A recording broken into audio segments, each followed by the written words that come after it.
आपण पाहिलं की देशभरात ज्या निवडणुका होतात त्यामध्ये निवडणूक आयोगाची भूमिका संशयास्पद आहे आणि ज्या पद्धतीनं निवडणूक आयोग निवडणुकांना सामोरी जाते आणि ज्याची देशात सत्ता आहे त्या पक्षाच्या हिताचं काम करते अशी स्थिती या देशात आहे।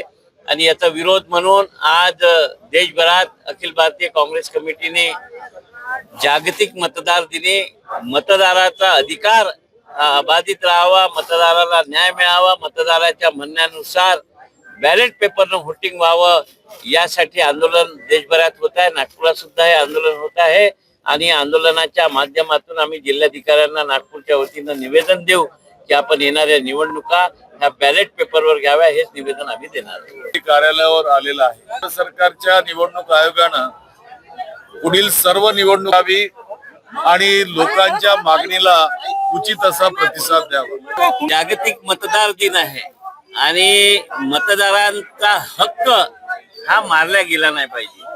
मतदार जर ईव्हीएमच्या विरोधात असेल, बॅलेट पेपरने मतदान होण्याची मागणी करत असेल तर निवडणूक आयोगाने ती मागणी मान्य करावी।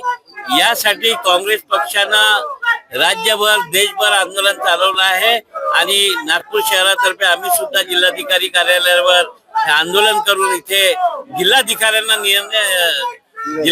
निवेदन देणार आहोत की या जागतिक मतदानाच्या दिवशी सरी मतदारांचा हक्क अबाधित राहील असं कार्य आपण करावं आणि ईव्हीएमच्या विरोधातलं शिष्टमंडळ आज भेटणार आहे।